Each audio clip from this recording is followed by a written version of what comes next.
Civics 101 is supported in part by the Corporation for Public Broadcasting.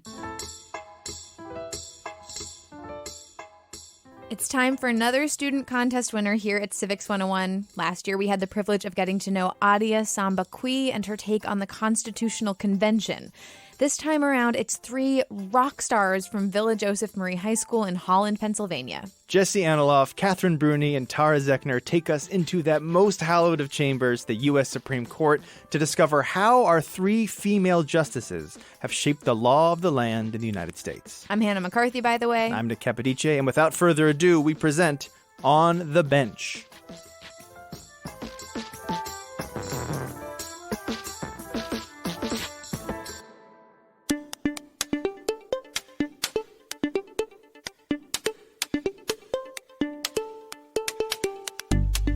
Hi everyone, welcome to On the Bench. We're your hosts, Tara Czekner, Jessie Aniloff, and Katie Bruni. From Villa Joseph Marie High School. On the Bench is a podcast about the Supreme Court and their influence in the modern era. Let's start with history. It's important to remember the early beginnings of the Supreme Court. The Supreme Court was created in Article 3 of the United States Constitution. However, it isn't described in much detail. A lot of what makes up the Supreme Court has been created because of different interpretations. The Founding Fathers left the nitty-gritty details to future governments, only specifying that there should be a Supreme Court with lower courts in the Constitution, leaving exactly no requirements for future justices. The first Supreme Court had 6 justices, 0.0% of them women. In 1869, the court evolved to include 9 justices, still 0.0% of them women. Even with 9 justices, the court was completely white and male. The court took its first steps towards diversity with Thurgood Marshall's nomination and appointment in 1967. Justice Marshall, the great-grandson of a slave, swore to do equal right to the poor and to the rich as the Supreme Court opened its 178th term. This only added color on the bench, but there was still 0.0% women. To summarize, there have always been all men on the Supreme Court until 1981. This was the year in which Sandra Day O'Connor was appointed to the Supreme Court, becoming the first female to ever serve on the bench. Woo! I can only say that I will approach it with care and effort and do the best job that I possibly can do. And I've always tried to do that with any position that I've held. The day Sandra ascended the steps of the court, the world changed forever. For her, it was completely terrifying. For 51% of the U.S. population, it was electrically exciting. Being appointed to the Supreme Court is an incredibly difficult feat, but presiding over the cases seems to be even harder. Once Sandra Day O'Connor arrived onto the scene, or should I say, bench, she ruled on some very important cases that had lasting precedents. One of the most notable cases that Sandra Day O'Connor made the deciding vote for was Planned Parenthood v. Casey, which reinforced Roe v. Wade and the legalization of abortion. Limited right. I would have thought you would look at the burden of the law as applied to the woman. And I think that you would look. Another case that set precedent was Gutter v. Bollinger, which allowed for the use of affirmative action by universities and colleges in promotion of equal results for minorities and previously disadvantaged groups. O'Connor was also the swing vote in Shaw v. Reno, which prohibited racial gerrymandering. Bush v. Gore, which made Florida stop recounting votes for the 2000 presidential election, and declared George W. Bush president. And lastly, U.S. v. Lopez, in which the Supreme Court declared that the Gun-Free School Zones Act was not valid through the Commerce Clause, giving power back to the states and taking power away from Congress. Although Sandra Day O'Connor will always be most well known for being the first woman on the bench, she has a much greater impact on America. And the great news is that O'Connor isn't the only woman who ever serves on the bench. Currently, there are 3 lady justices. Ruth Bader Ginsburg, My favorite. I am very much alive. Sonia Sotomayor, The first American Hispanic justice on the Supreme Court. Do I suspect that I might be dissenting a bit more? Possibly. and Elena Kagan, who was the first female Solicitor General. It's an incredibly important thing for the court to guard, is this reputation of being fair, of being impartial, of being neutral. These 3 women currently serve on the Supreme Court, one of them having been on the bench since 1993. Well experienced and most respected, Ruth Bader Ginsburg has been a crucial part of the Supreme Court for 26 years. Take it away, Tara. Ruth Bader Ginsburg, a woman, seeming to have a never-ending lifespan, ruling on cases with a liberal mind, helping the damaged out of a bind. She took up the fight of gender discrimination, solving legal altercations. Champion of women's rights, in favor of male and female, the blacks and whites. One of her most well-known cases being U.S. v. Virginia, opening the all-male Virginia Military Institute and cracking a gender-based enigma. Then men have got to become accustomed to taking commands from women, and men won't become accustomed to that if women aren't let in. In Shelby County v. Holder, she dissented to protect Congress's provision in the Voting Rights Act.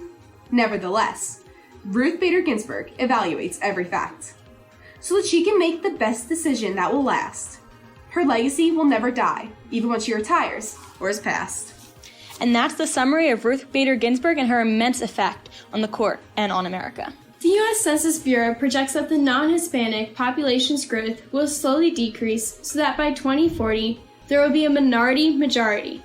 This means that previous minority groups, including Hispanic Americans, African Americans, Asian Americans, etc., will have a larger population combined than the white population. Even with such a huge portion of our population being of Hispanic origin or background, the Supreme Court did not have a Latin American on the bench until 2009. In that year, Sonia Sotomayor, a 54-year-old woman from the Bronx, was confirmed as the first Latina Supreme Court justice in U.S. history. 29 years previous to her appointment onto the Supreme Court by President Barack Obama, Sotomayor attended Yale Law School, passed the bar exam, and later became a U.S. District Court judge in 1992. So, not only is she one of the few female Supreme Court justices, but she's also of Puerto Rican descent, which allows her to add even more diversity to the bench. Sotomayor has made a huge impact on the court, especially because of her trust in America's judicial process and her hostile attitude toward unprepared lawyers. Her most influential cases include Silverman v. Major League Baseball Player Relations Committee, Inc., of which it is said Sotomayor saved baseball because of her decision that ended the baseball players' strike, which lasted almost an entire year. Bartlett v. New York State Board of Law Examiners, in which she ruled that the meaning of the word disability must be defined under the categories already explained in the Americans with Disabilities Act. This allowed a doctor with a reading disability to receive accommodations during the bar exam. And the final case is Castle Rock Entertainment, Inc.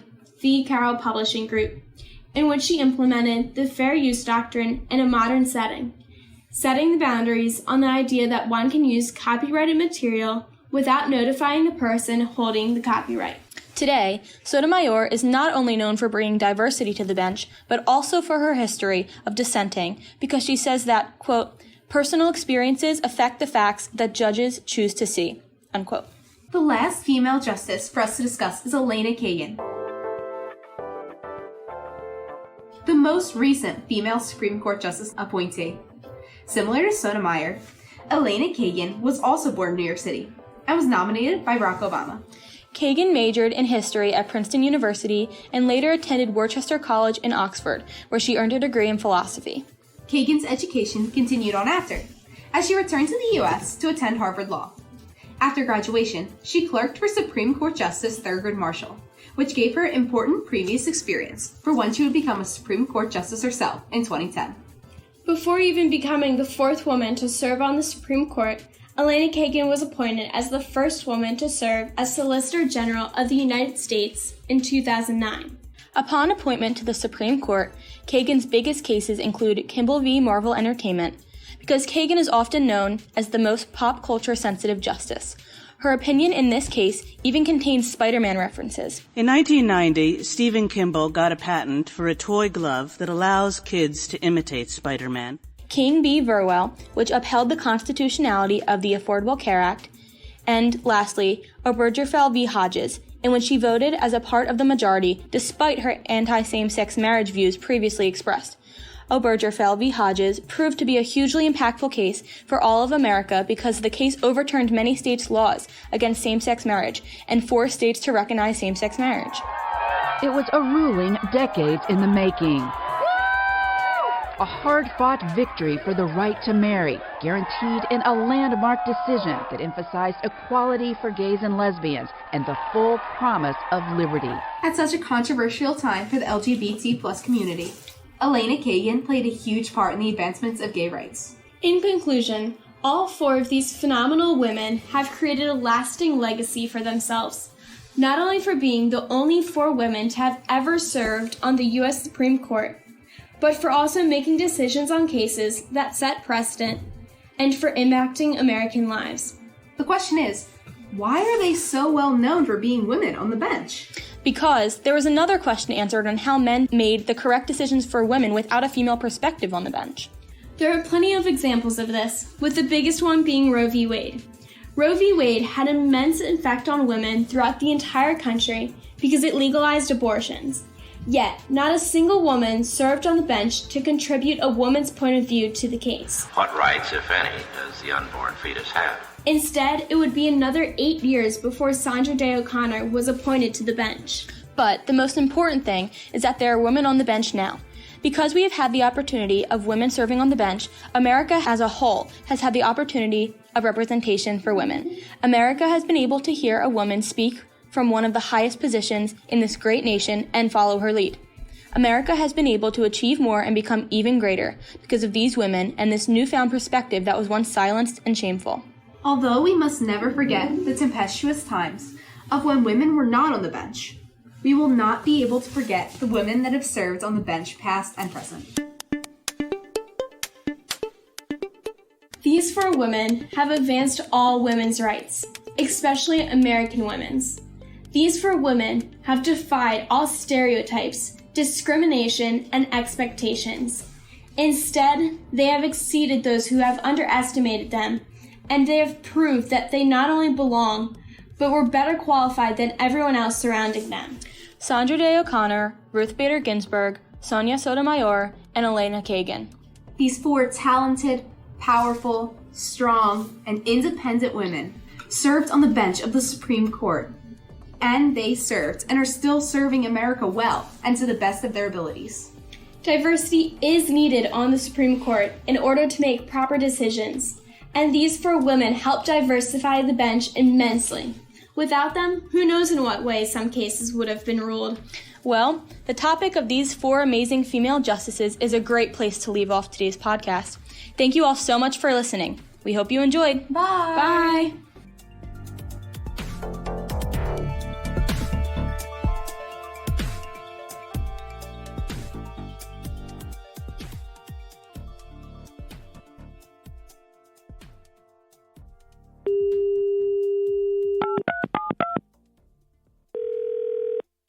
Thank you for calling Villa Joseph Marie High School, the Bucks County Premier College Preparatory School for Young Women. If you know your party's extension, you may dial.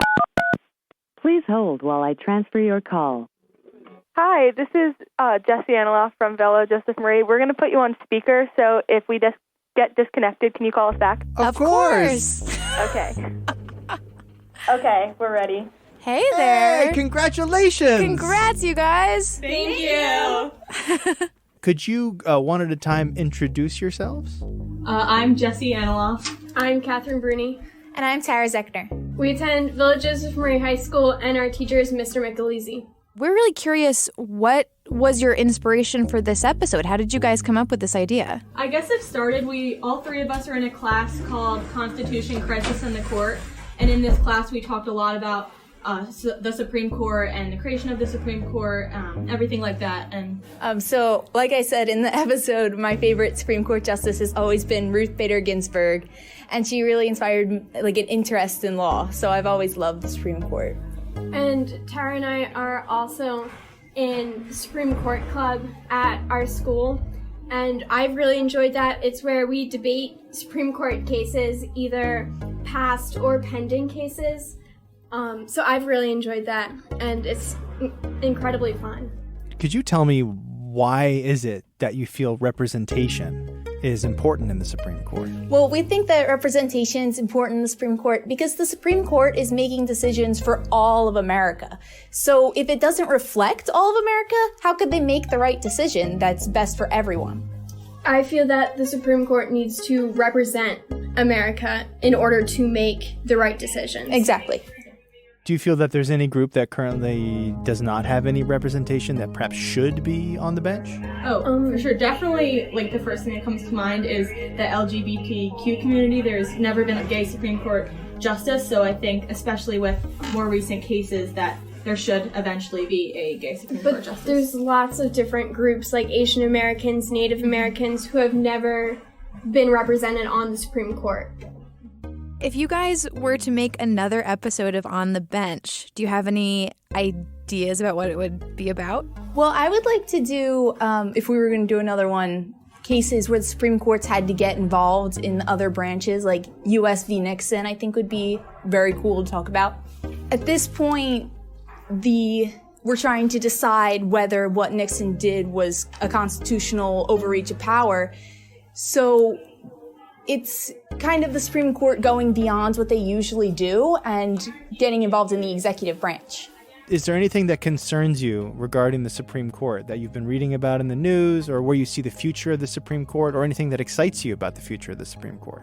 I think for me, one of the things that I'm curious about and also a little nervous about is the topic of abortion right now, and how prominent of an issue that is in our country, and how many states are making laws either banning abortion or minimalizing the time period you can get an abortion. So if the Supreme Court will take a case and hear a case about abortion and how they would rule on that. Yeah, I think it also, in the case of Plessy versus Ferguson, where it was originally declared constitutional for separate but equal, and then Brown v. Board overturned that. So I think that this would obviously be a very similar case if there were to be another case heard on abortion, how that would rule, or if it would declare the decision of Roe v. Wade unconstitutional. And my other question is, do you have any advice, anything you'd like to say to students in America today? Suggestions for anyone else who wants to do a project like this? I would say follow your passion, because we all love the Supreme Court. I love Ruth Bader Ginsburg. We're all very interested in the female justices. Mm-hmm. And we did it because we loved it, and it paid off. Yeah, if you do a project like this about something that you don't really care about, it's just going to seem like a job and a chore, and it's going to be really boring for you to keep writing about it. But if you're really interested in it, it's just going to be easy to just talk about it and keep talking. And I would say make sure that you try to be an informed citizen so that you can make the best choices for you as an American, and eventually exercise your right to vote as well. How old are each of you? We're all 17.